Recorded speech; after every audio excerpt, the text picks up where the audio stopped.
This is a note to the forgotten feminine, with love letters to and from all kinds of women.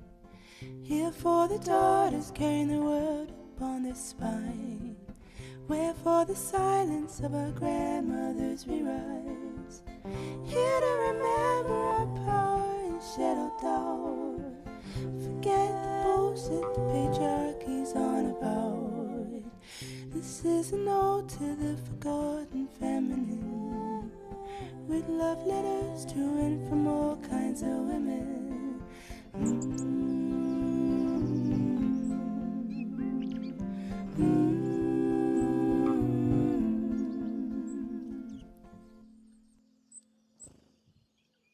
Do you feel like you are constantly waking up to a life that doesn't feel quite right? It feels heavy and busy, but not with things that you want to do, but with things that you feel like you have to do. And maybe because you feel this way, you often, maybe constantly feel burnt out or overwhelmed or at capacity. And it feels like there's no amount of sleep or alone time or self care that refills your cup. Hi, everyone. It's so lovely to have you here. My name is Mariana. I'm a somatic attachment coach, founder of The Enlightened Woman, and host of the Letters to and From Women podcast. And this is our second official week after the relaunch of the podcast. If you haven't gone and listened to the first 3 episodes, I highly encourage that you do so after this one. But I'm so excited because this conversation is particularly special to me for 2 reasons. The first being that this is exactly where I was at just 2 months ago. Very depressed, burnt out, in freeze, numb, feeling so directionless, and at the same time overwhelmed by I didn't even know what in every facet of my life. And I got myself out of that through a very unconventional approach that bridged my understanding of the body and the nervous system with what we need to feel fully replenished and aligned with our true selves. And the other reason why it feels very special to me is because obviously, as a somatic coach, my main focus when I see clients and just in the training that I do is the nervous system. And this conversation that we're going to have today is exactly about that. When we experience these states of overwhelm and freeze and directionlessness, that is our internal world creating external dysregulation. And the problem is that we are fed so many lies about just pushing through and having this warrior mentality. And if you don't get up at a certain time every morning and do these 10 things right bang out from the get-go, then you're a loser and you're weak-minded. And there is a time and a place for that. But if you are feeling in any way, shape, or form the same as what I described at the start of this episode, what I am here to do is to help you truly listen to what your nervous system is trying to tell you right now, because I promise you that when you do and you learn to listen to those signals, you will unlock that freedom and that ease and that peace that you're craving. It's just that you have to learn how to listen to yourself, but we're just not taught how to do that. And that is what we're going to be doing today. So I want to start our conversation by telling you a bit about where I started on my journey of realizing that I was living a life that really wasn't mine, and the clues that I gathered along the way to help pull myself out of that very deep and dark hole. So my journey started probably a very long time ago when I first learned that abandoning myself was the way to do life. But my journey out of that was this last November of 2025. I hit a brick tall, unshatterable wall. It felt like I was waking up every morning feeling very depressed, very gray of an outlook towards life, very overwhelmed by things that I couldn't even find the words to explain. I felt like my business wasn't mine. I wasn't enjoying myself in my business. Every day felt like a rat race trying to get behind deadlines and produce new offers and trying to reel in more clients, all the while going to a day job in mental health and substance abuse that I've been using for some time to fund my business and to gain experience in the field. But this job had started to weigh on me so much and it was burning me out so much. And even in the mornings before work and before doing my business, I would wake up and the first thing that I would experience every morning was this crippling anxiety around, oh my God, like I need to get up, I need to work out before I go to work. How am I going to figure out how many steps to get in today? And when am I going to meal prep? I need to make sure that I meal prep in under 30 minutes because I have to go do all these other things. Like every morning, every day, the tone was set by this constant feeling like if I wasn't being productive, I wasn't doing enough. I found myself always craving time to do art and to pour my energy into things that just felt open and like they fueled my creativity. But I never gave myself the permission or the time to do those things unless I told myself I did all of my other to dos first. I would always put myself last. And because I always put myself last, I never felt like I had time because my time was being sacrificed to the things that I was telling myself I had to do. And so, what I did, as any normal, sane person would do, is I ran away to a 10-day Vipassana meditation retreat. Now, I'm going to record a separate episode on my journey through Vipassana and where I'll go deeper into what Vipassana is and what it isn't. But to give you the rundown here briefly, Vipassana is the style of meditation that the Buddha, Siddhartha, became famous for teaching people how to achieve enlightenment. And Vipassana, as a method of meditation, what it does is it stems from Buddhist belief that believes that the root of our suffering lies in our brain's tendency to react to everything in life from a place of avoidance or from addiction and lust. So essentially, this Buddhist belief believes, again, that we either avoid pain, we avoid discomfort, and we funnel our energy into that avoidance, never actually facing the thing, or we funnel all our time into chasing, into lusting after people and things because we think we need to have them to be happy instead of slowing down and finding that fulfillment within. And so I spent 10 days at this meditation retreat center in complete silence, couldn't talk to anybody except myself or the assistant teacher for 10 days, eating 2 meals a day, meditating 12 hours a day, learning how to train my mind out of that pattern of reacting from one of those two places. And it was insanely transformative. I cannot wait to do an episode for you guys on what that all was like. But what was interesting is that, of course, when you leave this very controlled and isolated meditation center, is when the work actually begins in real life. And so I was super excited to come home. I felt like this completely transformed and lighter version of myself. And I get home on a Sunday and I'm getting ready to go to work 2 days later. And the evening hits and I'm like running through my list of to-dos that I have to do for the next day, and my body just went into freeze, and a worse freeze than it had previous to the meditation retreat.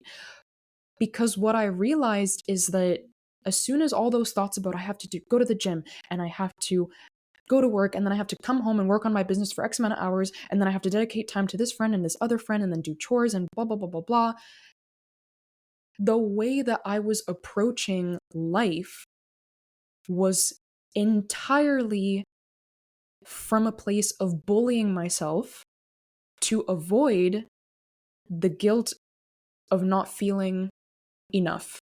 And so for days, I would wake up and instead of doing anything in the morning, I would just lie in bed paralyzed and nothing would get done, including after work, until I realized that the reason why I was experiencing this paralysis is because I had acknowledged it and therefore I could no longer ignore, nor did it feel natural for my body to move from this place of guilt and shame.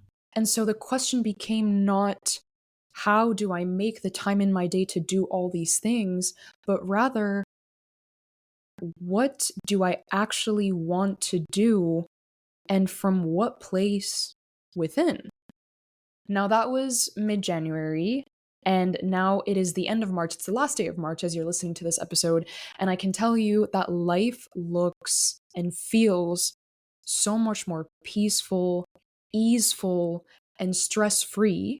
And most importantly, more full of time, not because I filled my time with more things, but because I gave myself the permission to dedicate that time to things that felt enjoyable, fulfilling, and intentional. Something that was totally foreign to me before that. And I'm sure as you're listening to that, it probably feels very foreign to you too, because we live in a society that capitalizes productivity over genuine desire. So, in this episode, I'm going to break down what I did over the last 6 to 8 weeks to transform my nervous system from feeling burnt out to totally and utterly energized and going from paralysis to action by teaching you how to heal your burnout by doing less, how to stop feeling like you don't have time, and how to identify what actually makes your time feel meaningfully spent rather than given away. So, you know how people say that the opposite of depression is not happiness, but expression? I can honestly say that this experience completely solidified the significance of this statement for me, but not in the way that most people would think. And I want to offer you a reframe to this very common ideal because I do believe that you can be doing something that's authentic to you, but still feel numb doing it. And it's not necessarily the thing that you're doing, but rather how you're walking into doing that thing or those things. In a day to day sense, I believe that what makes us feel depressed or overwhelmed is A, of course, not doing enough of the things that actually light up our soul, but B, how we talk ourselves into doing things that we do or don't want to do. And so I want you to think back to the last time that you were doing exercise or you were at the gym or at a workout class. And I want you to think about what your dialogue was like doing that. Were you feeling excited? Were you praising yourself after hard sets, for sweating, for finishing your workout? Or were you looking at yourself in the mirror and criticizing how your body looked, or how your cellulite looked, or how cringy you looked doing a certain exercise, or how weak you were, or how behind you were in comparison to your other workout mates? Or what about the last time you were doing something creative for yourself, like journaling, or writing, or painting, or singing, or dancing? What were you saying to yourself during this thing that maybe was meant for nobody else's eyes, but your brain still found a way to criticize you out of feeling confident about it? Were you criticizing how bad your writing or your painting was? Or were you criticizing yourself on your singing abilities or your instrument playing abilities? Personally, I realized that literally everything that I was doing with my day to day, I was quite literally bullying myself into because I felt like I had to. And I felt like the things that I wanted to do out of pure enjoyment were unworthy or unproductive, and therefore they didn't deserve the time unless they were done after everything else I thought I had to do. So, like I said, I would wake up and immediately be like, oh, you're so effing lazy. Like, get your ass on the mat, turning on that YouTube workout video, or let's go, like, why isn't your Excel spreadsheet with your content calendar pulled up right now? Why haven't you like gotten up to do your hair? Like, just immediately upon waking up, my narrative was harmful and frankly abusive and so not supportive for listening to what my body was trying to communicate with me through the overwhelm, because I would push through the overwhelm and I would reach the end of the day and just feel completely defeated. And so, a few days after coming home from my Vipassana retreat and feeling the worst paralysis I'd ever experienced, I decided enough was enough. And I designed myself a very unconventional and to some perhaps rebellious approach that I'm going to talk to you about right here, that I believe, if you do, and I'll teach you how, could transform your life as well. For 3 to 4 weeks, I chose to do the exact opposite of what I felt I had to do. So every morning, instead of waking up and immediately thinking about the workout I had to do or going for a run or how many steps I needed to get in that day, I woke up and moved along with what my creativity wanted to do. Some mornings I would journal, some mornings I would play some music and dance. Other mornings I went for a walk. Other mornings I made myself a longer and more creative breakfast instead of like a yogurt bowl to go. And in the afternoons, outside of work and seeing clients in my business, of course, I would get home, I would put my phone away on do not disturb, and I would just give myself 10 to 30 minutes to whole afternoons of boredom. And the goal behind introducing boredom was because I wanted to let my body guide me naturally to what it felt moved and aligned with doing. Some days it was seeing a friend. Other days it was getting home and doing a face mask. Other days it was cooking myself a longer meal for me and my family and my partner. Most days it was writing some kind of long form article or poetry, because some of you may or may not know that I am also a writer outside of being a coach and a podcast host. And other days I gravitated towards working out naturally. It happened few times in those 3 to 4 weeks, but it still happened naturally when it did. Now, why boredom was the key ingredient for this experiment for me was because boredom activates this network of structures and neurons in our brain called the default mode network.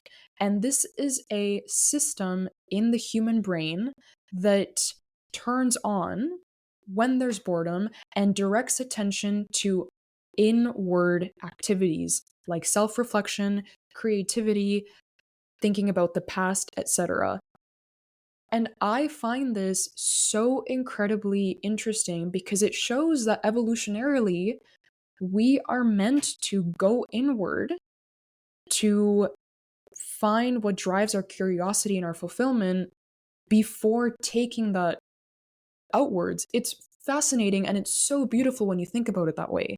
And I am not saying this was easy. It was very hard. There were some days that I felt so cripplingly guilty. I would cry at the end of the day because I felt like I had done nothing that was meaningful.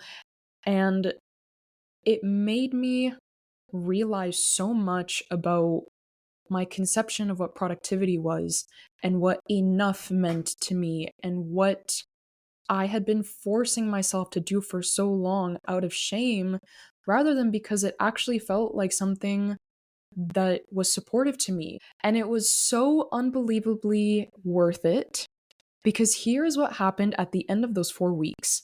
I started waking up and getting out of bed almost immediately, aside from the moments where I will sit there and express some gratitude or like just let my thoughts roll so my brain wakes up. I felt healthier and with more energy than I've ever had. I felt more connected to my partner with more of a full cup to pour into him and into our relationship and therefore my friendships as well. The clarity in my business skyrocketed. I started focusing less on productivity and more on presence throughout my whole day. And notably, I stopped procrastinating chores and errands for days on end because I no longer felt that like mind fogging overwhelm anymore. And before I tell you why all these outcomes happen, because I kept a lot of notes and I talked about it to a lot of people as it was happening, I want to invite you to something because as I was thinking about recording this episode throughout the last week, I had a very good idea. I decided that on April 15th, I am going to be running this exact challenge for 10 days inside my sisterhood called Belong.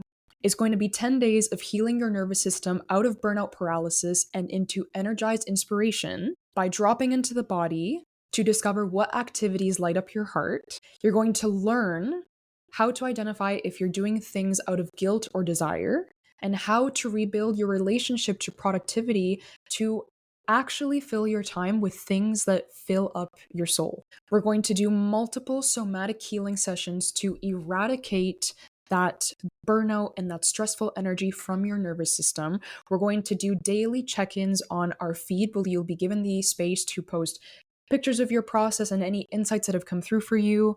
And at the very end, I'm going to be offering prizes to a select few women that join us for the entire challenge. And by the way, whenever any woman joins my sisterhood, she automatically gets the first 30 days inside the group for free. So if you are seeing or listening to this anytime before April 15th, you will get access to this challenge completely for free. I've added the link to create your account and get instant access in the show notes of the episode below, or you can head to the link at www.belong-sisterhood.circle.so to get instant access to our group, to meet who is in the group with us, to join our wonderful community of women who are dedicated to their healing and to getting in touch with their most authentic selves. And like I said, this process transformed my life, and it is my only desire to give that same gift to you as well. So I highly encourage that you join our 10-day challenge from April 15th to April 25th of 2026. So now that I told you about the process that I did and what happened as a result of that, I want to tell you about the 3 major internal shifts that created those changes over those 4 weeks and why it totally transformed the state of my nervous system. So, number 1, to begin, what happened when I gave myself intentional time away from things that I was doing on autopilot that gave me the space to analyze my relationship to those things. And that may seem very intuitive up front. It's like, yeah, like if you are confused about something, take some space away from it. The same thing that we do with projects or essays or anything of that nature.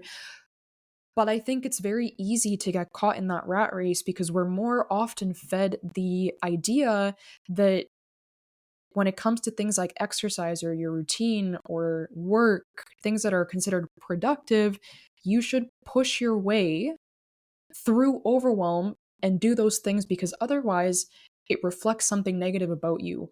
And like I said before, there is a time and place for that discipline to take part in that decision making. But if you don't even know why you're doing the things that you're doing and you're just pressuring yourself into doing them anyways, you're going to end up right back where you started. And for me, what I realized, admittedly and vulnerably, was that I was driving myself to the ground doing exercise every day because I was afraid of gaining weight. Because when I was younger, up into my early 20s, I was not the skinniest girl in the town. And I grew up with a lot of shame around that and a lot of body image issues around that. And I thought that if I went back there, it meant that I had gotten weaker or that I had just let myself go. My state of freeze and indecision in my business was because I didn't trust that how I wanted to run my business was worthy or productive. And so I just kept trying to emulate what I saw other people doing because I gave their methods more trust than what I truly wanted to do. And the fact of the matter is, and we know this from science, is that you cannot shame yourself into things and expect those things to stay sustainable. When you let yourself move towards things out of genuine desire, that is what creates momentum, and that motivation is easier to sustain over time. The second biggest shift that happened for me is I accepted that there are things that I'm just always going to have to do, but because of that, I should give them more priority with my time. Ladies, the fact of the matter is, we are always going to have to cook for ourselves, to clean our rooms, our houses, our toilet bowls, our showers, our jewelry boxes. We're always going to have to shower. We're always going to have to exercise. We're always going to have to give ourselves a space for self care. These are things we need as human beings to sustain life, whether we like it or not. And I think it's really easy to tell ourselves that we shouldn't be allocating a lot of time to these things, or if we only allocate a small amount of time to these things, we will be more productive because we see all these videos of spend a day in the life with me's with by other creators where there these like super fast time lapses of them doing a million things in a day and whipping out this like 30-minute meal. And listen, I am a one pot meal girly. I am. And I'm not ashamed to admit that.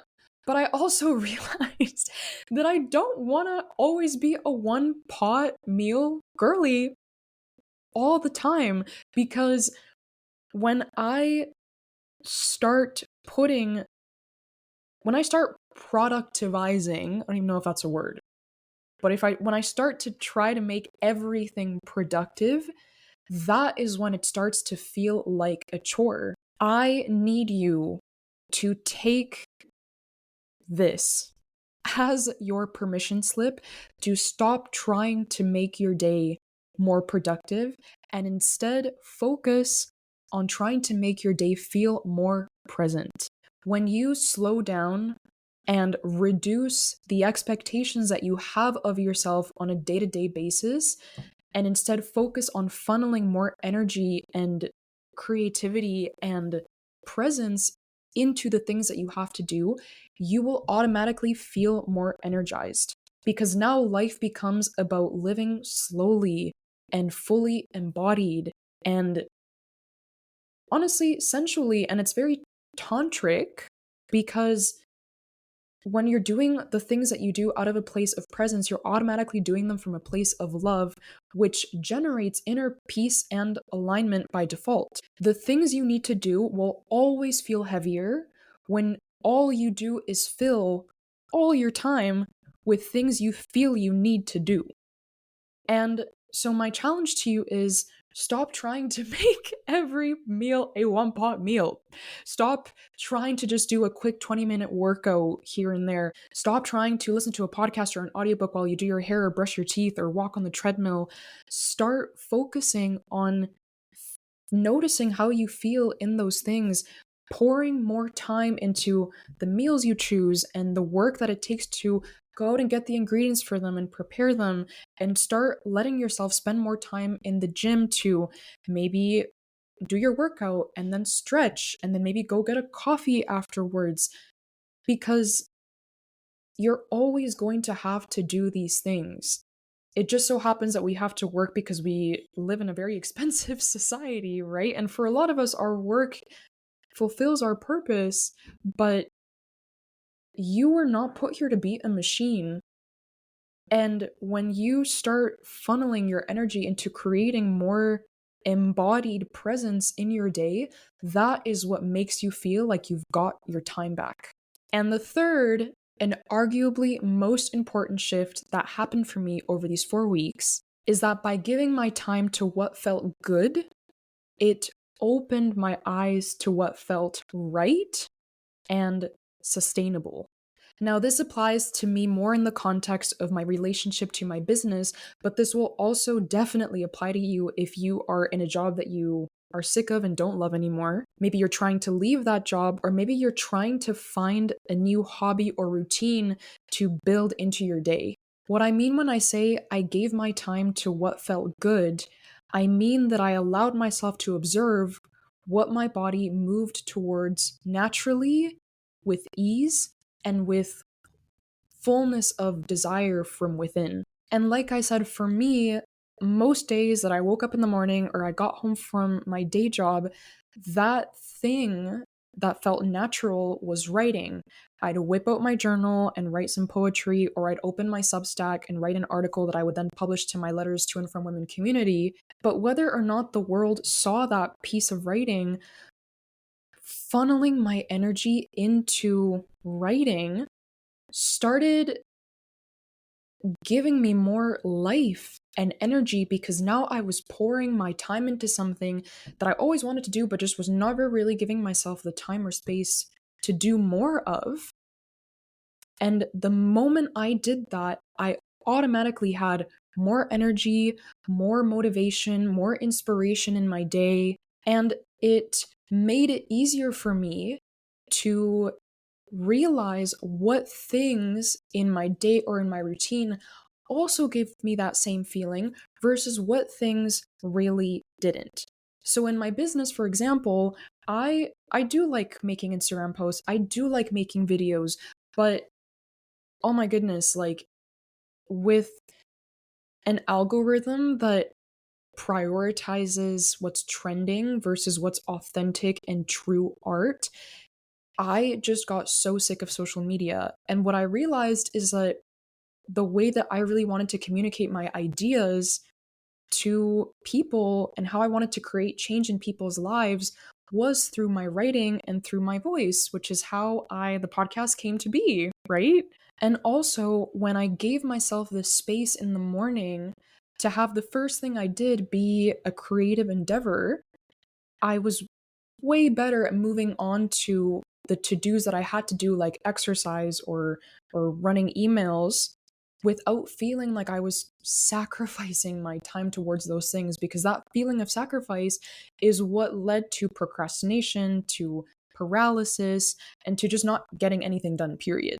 When you give yourself the permission to move towards the things that light up your soul, without doing it because it's productive or because it's helping you achieve something or because it's something that you can show to others for validation, you become magnetic for other things in your life that fulfill that same need. And it goes back to what I was saying earlier about doing things with presence, because all of a sudden I started picking recipes that brought me joy to try. And I started going on longer walks, and I came back to exercise from a place of genuine desire, and I started pouring more of my time into dance versus forcing myself to go to the gym, because dance was and has been the thing for some time that has brought me just the utmost joy. And instead of feeling guilty about those things, I realized that trusting the goodness of what it felt is what was giving me life force and what was contributing to feeling more focused in the things that were important, because your focus comes from not just your energy, not just the dopamine available in your brain, but from the intention behind which you do things. And you can sustain focus for longer periods of time when it's something that comes from a place of genuine desire versus shame, as we've been saying. And so, my hope is, in summary, that if you gather nothing else from this episode, that you take it as a permission slip.